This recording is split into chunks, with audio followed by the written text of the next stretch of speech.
যশোরের শান্ত নিরিবিলি গ্রাম ভগবতীতলা। এই গ্রামের প্রায় প্রতিটি বাড়িতেই গবাদি পশু পালন ও বিক্রি করা হয়, কিন্তু এখানে ২০০ বছর ধরে চলে আসছে আজব এক সংস্কৃতি। এই গ্রামে বিক্রি হয় না গরুর দুধ। শুধু তাই নয়, শুধুমাত্র কোরবানির ঈদ ছাড়া গ্রামের মধ্যে জবাই করা হয় না কোনো গরু। তবে এ বিষয়ে ধর্মীয় কোনো বিধিনিষেধ নেই বলে জানান মসজিদের ইমাম। যশোর থেকে তামান্না ফারজানার পাঠানো তথ্য ও ছবি নিয়ে আরো জানাচ্ছেন আশিকুর রহমান। যশোর সদর উপজেলার কচুয়া ইউনিয়নে ভৈরব নদের পাশে ভগবতীতলা গ্রামটির অবস্থান। গ্রামটিতে প্রায় ২০০০ গবাদি পশু আছে, কিন্তু এ গ্রামে ২০০ বছর ধরে বিক্রি হয় না গরুর দুধ। ফলে বাজারের চায়ের দোকানগুলোতেও পাওয়া যায় না দুধ চা। শুধু তাই নয়, গ্রামের মধ্যে জবাই হয় না কোনো গরু। এসব কাজ করলে অমঙ্গল হবে বলে গ্রামবাসীর বিশ্বাস। ওয়ালটন এসিতে ইনস্টলেশন একদম ফ্রি। গ্রামবাসীরা জানায়, প্রায় ২০০ বছর আগে এই গ্রামে গুটি বসন্তের প্রাদুর্ভাবে অনেক মানুষ মারা যায়।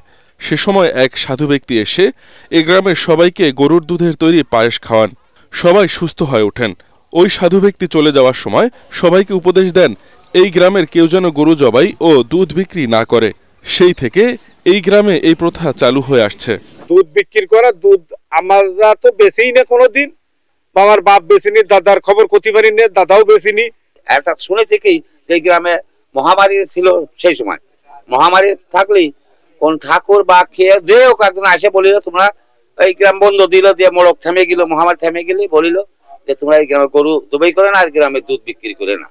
এদিকে স্থানীয় ভগবতীতলা হাফেজিয়া মাদ্রাসার ইমাম হাফেজ মোহাম্মদ হাসিবুর রহমান জানান, এই বিষয়ে কোনো ধর্মীয় বিধিনিষেধ নেই। আমাদের গ্রামে গরু জবাই করা হয় না, গরুর দুধ বিক্রয় করা হয় না, অনেক আগের থেকেই আমরা ছোট থেকে শুনে আসছি, এখনো এটা অনেক প্রচলিত আছে।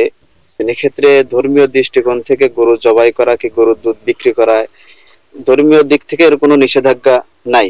প্রচলিত কুসংস্কার থেকে বের হয়ে স্বাভাবিকতায় ফিরে আসুক এই গ্রামের মানুষের জীবন, এমনটাই প্রত্যাশা স্থানীয়দের। Bureau report, ATN Bangla.